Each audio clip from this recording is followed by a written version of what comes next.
Hi guys, today we will talk about how to save image attribution on your Reddit app. We will go to turn on this mark or know how we can do that on your Reddit app.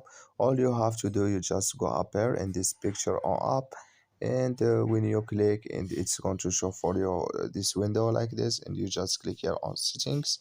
Then you come to settings window here in this window. Then you just go down here and you come here to saved image attribution here, and all you have to do is just click here on this mark, and like you say this color show for us, that's means saved image attribution, it's turned on now when this image show for us.